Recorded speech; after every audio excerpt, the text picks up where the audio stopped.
One of the things that fans love the most about The Simpsons are their Halloween specials, where they try to step away from the usual and tell stories that generally involve blood, monsters, and all sorts of weirdness. But in some cases, these stories end up being really dark and capable of shocking anyone who watches them. Curious? Then stick around as we take a look at some of the most disturbing things that happened in The Simpsons' Treehouse of Horror. To start, let's talk about the time Mr. Burns invited several people from the town to participate in a hunt on his property. Up until that point, everything was normal. The problem is that Burns wanted to hunt the most dangerous animal in the world, man, so all the people he invited would be hunted to the death. And feeling generous, Burns gives them 5 minutes of head start to run and says that whoever survives until noon the next day will win their freedom. However, everyone was very confused by what he said, but after Burns kills the comic guy who refused to run, everyone realizes he was serious.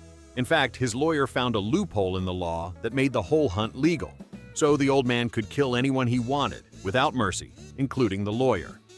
Scared, everyone starts running out of the house as fast as possible, and Burns, with the help of his faithful assistant Smithers, starts chasing them. Oh, and it's important to note that the entire slaughter was being broadcast live on TV, with even commentators. While trying to survive, Homer condemns a few people, resorts to cannibalism for no reason, and even uses his best friend's corpse to try to deceive Burns. And as ridiculous as these strategies seem, they actually worked, because Homer ended up being the last survivor. But eventually he was cornered. At the last minute, Marge, who had been watching everything on TV, shows up and saves her husband.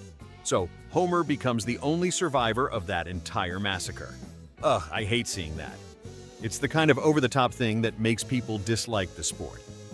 Now, let's talk about the time Mayor Quimby insulted France, which made the French furious. In fact, the president of France even threatened to drop a bomb on Springfield. So, worried about his family's safety, Homer decides to buy a bomb shelter. And while doing a test drive of one of these shelters, guess what? France actually launches a neutron bomb on Springfield. After some time, Homer comes out of the shelter, and even with the streets completely destroyed and corpses scattered everywhere, he doesn't notice anything strange and continues walking normally until he reads a headline in the newspaper about the bomb that was dropped on the city. That's when he finally realizes what happened and falls into a total panic, realizing that his entire family is dead. But this sadness doesn't last long because, realizing he's the only survivor in the city, Homer decides to do everything he always wanted but never could. In this case, it was basically going to the movies and dancing naked in church. However, while doing this, Homer is surrounded by a mysterious group. Turns out not everyone had died in the explosion. Some only suffered terrible mutations, and these mutants were building a new society where the mistakes of the past would be completely eliminated. In other words, they wanted to kill Homer. And so, a crazy chase begins through the city, because somehow all of them manage to get cars. But without thinking twice, Homer returns home and, surprisingly, finds out that his entire family is still alive. Lisa explains that it was all thanks to the lead layers in the house's paint that protected them from the bomb's effects. So, seeing this emotional family reunion, the mutants remember what love is, and because of that, they abandon the attack and decide to live peacefully with normal people. But who said Marge wanted that? The next story happened when many students at the school were put in detention. There were so many troublesome kids that some of them had to stay in detention in the cafeteria. Then, while trying to think of a way to control the students, Skinner discovers that, due to the latest budget cuts, the school's cook was using second-rate meat to make the students' food. With that, Skinner comes up with a bizarre idea to solve both his and the cook's problems at the same time. He simply starts killing the students in detention and using their meat to make the school lunch. The problem is that Skinner, along with the other teachers, ends up loving the taste of human flesh. And so, without thinking much, they begin to put all the students in permanent detention. Then, after nearly all the students at the school have been eaten, Bart, Lisa, and Milhouse decide to escape. But they quickly end up being cornered by the principal, right at the top of a children's shredder. And just when they fall in, Bart wakes up. Turns out all of that had been a nightmare, and Marge appears saying there's nothing he should worry about, except for the fog that turns people inside out. And guess what? That fog appears, and this happens. Damn weather forecast. There was also the time Marge decided to tell Maggie a story to help her sleep, and the book chosen was one called Op Kaduke, which told the story of an evil monster that fed on people's anger and killed babies after their mothers read the book to them. So, seeing how much this story had scared Maggie, Marge calms her down by massaging her cheek and then puts her to sleep. But in the middle of the night, Maggie starts screaming. And when Marge goes to see what's wrong, she finds that the Apkaduque book is in her crib.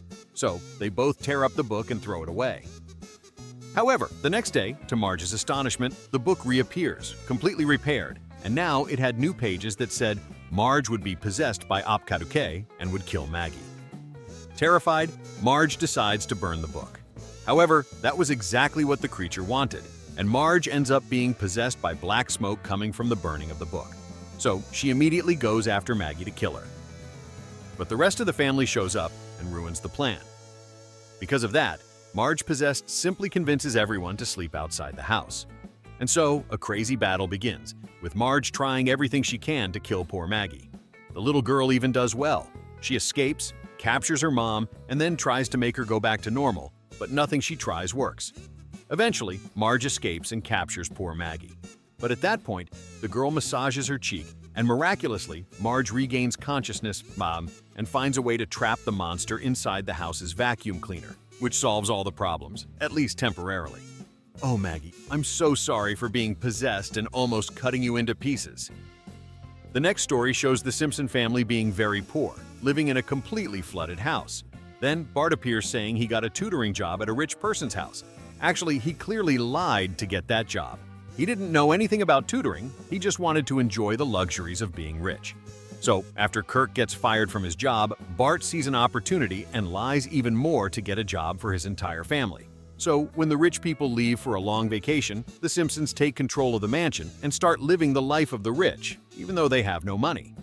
However, one day they receive a visit from Kirk, who breaks into the house and reveals the existence of a secret passage that leads to an underground floor. There, the Simpsons discover that Kirk had hidden his family before being fired. However, they weren't the only ones living down there. Suddenly, several other crazy people show up, who also lived hidden in that basement. And thanks to all this fighting between the Simpsons and the Van Halen family, a huge class struggle begins, involving most of the other poor residents of the city. These start killing each other and killing the rich people of the city. And in the end, only the Simpsons survive the entire massacre. Finally, did you manage to get a house without leaks? Yes, but it's full of corpses. So, can you think of any other episodes darker or more disturbing than the ones I mentioned? If so, leave them in the comments. I want to know. But if you liked the video, check out this other one about the times Homer got smart in The Simpsons. Go check it out. It's really good.